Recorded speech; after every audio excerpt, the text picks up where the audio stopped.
Assalamualaikum warahmatullahi wabarakatuh. Bismillahirrahmanirrahim. Alhamdulillahirabbil alamin wa bihi nasta'in ala umuri dunya waddin.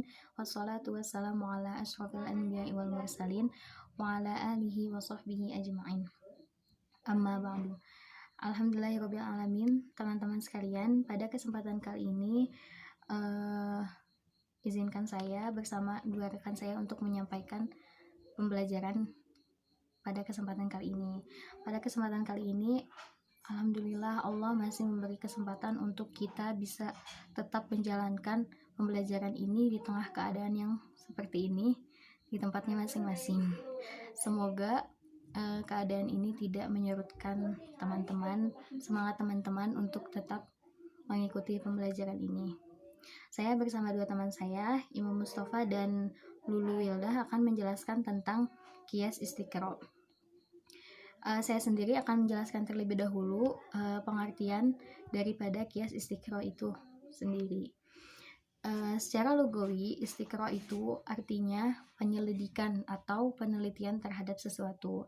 Sedangkan menurut Al-Juzrani mengatakan bahwa istiqra' adalah al-hukmu ala kulliyin biwujudihi fi aktsari juz'iyatihi. Menetapkan sesuatu atas keseluruhan berdasarkan adanya sesuatu pada banyaknya fakta. Selanjutnya, menurut Muhammad Nur Ibrahim mengatakan bahwa istiqra' itu adalah al-istidlalu al-mabniyu ala tasaffuhil juz'iyati wa darsiha darsan wafiyan yusalul aqlu ila istinbati hukmi amin. Penalaran yang didasarkan atas pemeriksaan fakta-fakta secara teliti dan mengkajinya secara cermat sehingga dapat ditarik suatu kesimpulan umum secara rasional. Definisi lain juga mengatakan bahwa istiqra' adalah meneliti suatu kesatuan. Maksudnya adalah metode untuk menarik kesimpulan dengan meneliti satu persatu terlebih dahulu, atau biasa disebut dengan sistem induktif. Seperti halnya begini, sebelum kita menyimpulkan bahwa semua manusia itu berpikir, kita itu harus membuktikan dulu satu persatu bahwa tidak ada manusia yang tidak berpikir. Nah, barulah bisa ditarik kesimpulan bahwa semua manusia itu berpikir setelah kita membuktikan bahwa tidak ada manusia yang tidak berpikir. Seperti itu. Selanjutnya, ada yang mengatakan bahwa istiqra' adalah metode riset induktif empiris yang digunakan dalam istinbat hukum bagi masalah yang tidak dijelaskan secara eksplisit dalam nas dan tidak ditemukan ilat untuk dianalogikan sebagai qiyas.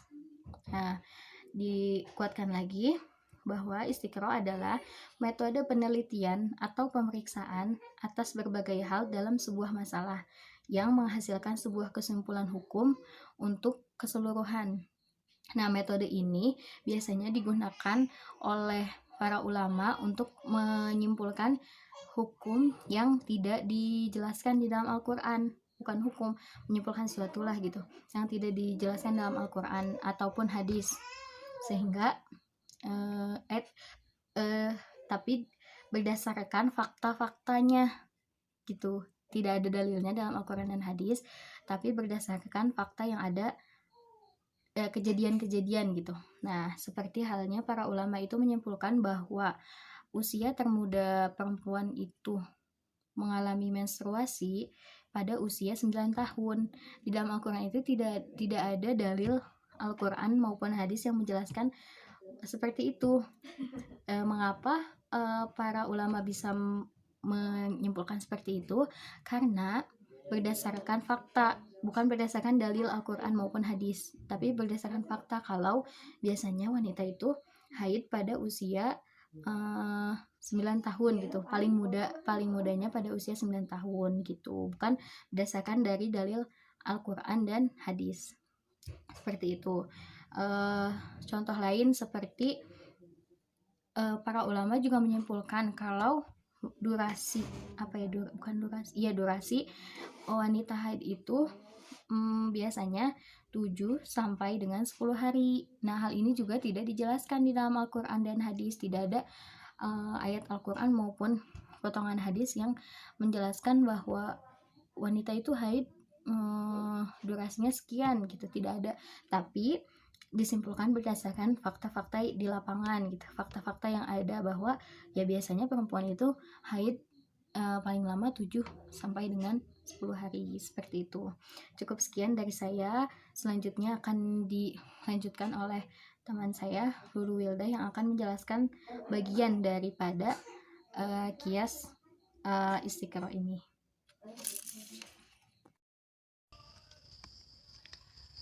Pembahasan selanjutnya adalah pembagian kias istiqro. Nah, kias istiqro ini terbagi menjadi dua. Yang pertama istiqro tam dan yang kedua istiqro nakis. Yang pertama istiqro tam. Istiqro tam ialah cara berpikir induktif dengan langkah memulai dari kaidah-kaidah atau hal-hal khusus untuk menentukan hukum atau kaidah yang umum dan dalam realitas. Hukum tersebut berlaku untuk seluruh bagian-bagiannya yang sejenis. Jika kebenaran kesimpulan yang diperoleh melalui istiqro itu meyakinkan, maka metode ini disebut dengan istiqro tam.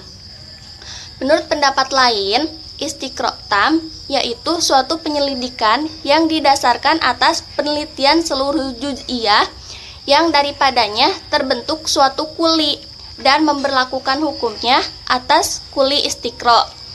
Dan menurut pendapat yang lain, istiqro tam yaitu jika penarikan kesimpulan umum berdasarkan hasil penelitian itu berlaku kepada semua individu atau satuan dari fakta-fakta yang ditetapkan suatu keputusan. Contohnya, misalnya pernyataan bulan Januari kurang dari 32 hari. Bulan Februari kurang dari 32 hari. Bulan Maret kurang dari 32 hari. Bulan April kurang dari 32 hari. Dan seterusnya sampai bulan Desember kurang dari 32 hari.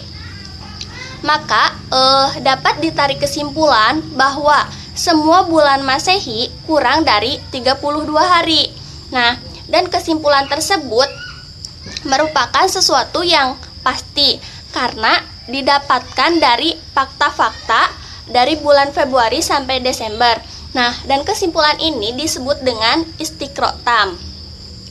Bismillahirrahmanirrahim. Baik teman-teman semuanya, dalam kesempatan sekarang insya Allah saya akan menjelaskan pembagian dari istiqro'i gitu ya. Yang tadi dijelaskan oleh saudari Lulu. Istiqro'i yang pertama adalah istiqro'i tam, dan yang selanjutnya adalah saya akan menjelaskan istiqro'i nakis, yaitu pembagian dari kias istiqro'i.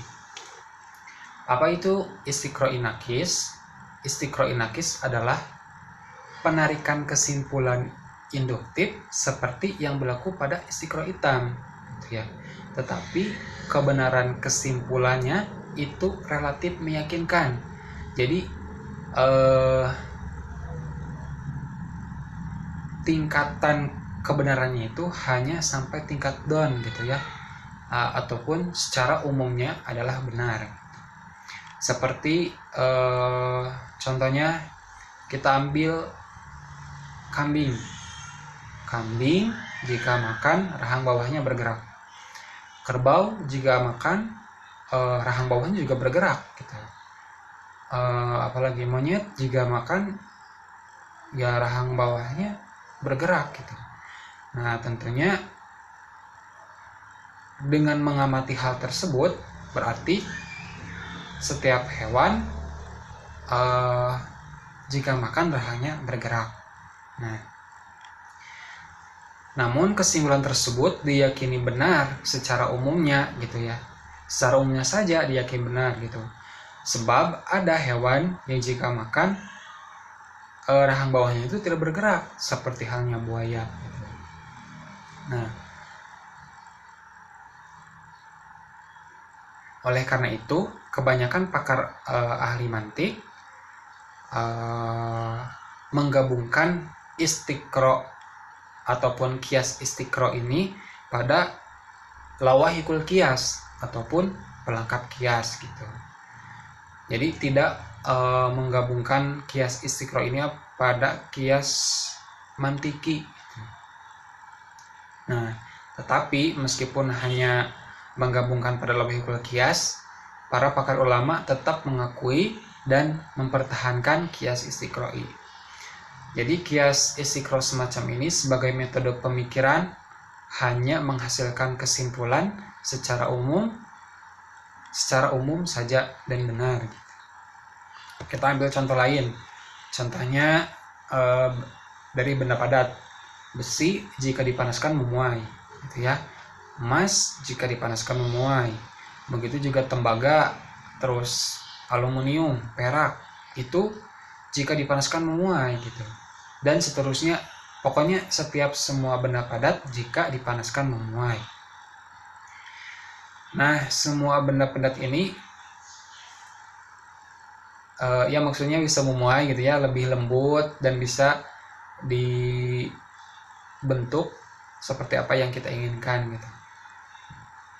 Akan tapi mungkin sekali gitu ya, masih ada suatu benda padat yang memang jika dipanaskan itu tidak memuai, seperti halnya platina gitu ya. Platina dikabarkan tidak memuai gitu. Kalau misalnya memuai juga itu sedikit gitu ya, maksudnya tidak atas keadaan memuainya itu sedikit dan tidak diabaikan gitu. Dan itulah sebabnya mengapa para pakar ulama gitu ya menjadikan platina teh sebagai standar ataupun ukuran panjang dan berat untuk seluruh dunia gitu. Karena ada yang tidak memuai, itulah para pakar mantik menyebut kias istiqro ini semacam dengan istiqro nakis. Ya mungkin itu yang bisa saya sampaikan, kurang lebihnya mohon maaf. Terima kasih.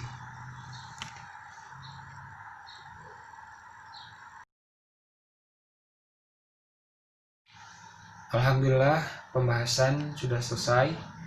Kami dari kelompok 11 meminta maaf atas kekurangan dan kami mengucapkan terima kasih. Assalamualaikum warahmatullahi wabarakatuh.